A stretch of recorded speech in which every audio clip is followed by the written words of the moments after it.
ఆగండి ఆగండి ఆగండి భయ్య.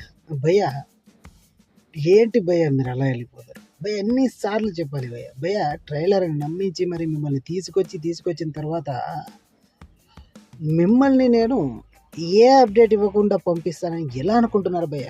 భయ్య అందుకేనా భయ్య మిమ్మల్ని ట్రైలర్ నమ్మించి మోసం చేసి మరి వీడియోకి తీసుకొచ్చాను. సరే భయ్య, అప్డేట్ అనేది తెలుసుకుందాం భయ్య. ఎక్కువసేపు సోదదు భయ్య, సోది కొట్టే కొద్ది వీడియోలు ఎంత అయింది భయ్య. వీడియో ఏంటంటే భయ్య RRR మూవీలో జూనియర్ ఎన్టీఆర్ గారిని చూసిన తర్వాత ఆ రేంజ్లో ఇంకొక సినిమాలో కూడా అదే రేంజ్లో ఉంటేనే మనం చూడగలం. కాస్త తగ్గినా కూడా మనం యాక్సెప్ట్ చేయలేం. ఎందుకంటే రాజమౌళి మూవీలో హీరోని ఆ విధంగా ఎలివేట్ చేస్తాడు. హీరోకి వేరే రేంజ్లో ఎలివేషన్స్ ఇస్తాడు భయ్య రాజమౌళి. ఆ తర్వాత వచ్చే సినిమాలు ప్రతి ఒక్కరికి రాజమౌళి సినిమాల్లో నటించిన తర్వాత ఆ హీరోకి దాదాపు 6-7 వరుస ఫ్లాప్లు అందుకోవడం కామన్. ఈ సిచ్యువేషన్ ఆల్రెడీ ఎన్టీఆర్ కూడా ఫేస్ చేశాడు. ఇప్పుడు రీసెంట్గా ప్రభాస్ కూడా ఫేస్ చేస్తూ ఉన్నాడు. రీసెంట్గా సలార్ మూవీతో హిట్ కొట్టి దాని నుంచి బౌన్స్ బ్యాక్ అయ్యాడు.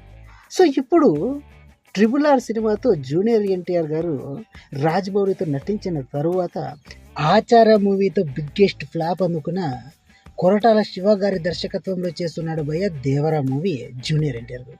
భయ్య ఒక్కసారి రాజమౌళి మూవీలో హీరోలను చూసిన తర్వాత నెక్స్ట్ వచ్చే మూవీలో ఆ రేంజ్లో లేకపోవడంతో చాలామంది హీరోలు రాజమౌళితో నటించి నెక్స్ట్ సినిమా తీసిన వెంటనే ఫ్లాప్లు అందుకోవడం కామన్ అయిపోయింది భయ్య.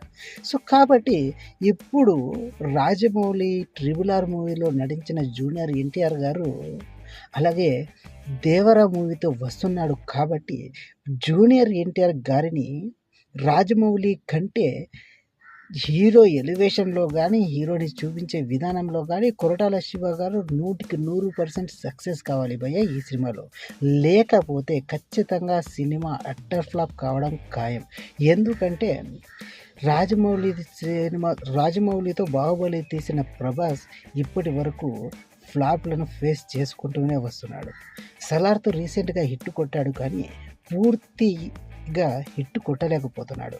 అలాగే జూనియర్ ఎన్టీఆర్ గారికి ఇప్పుడు రాజమౌళి గారి భయం పట్టుకు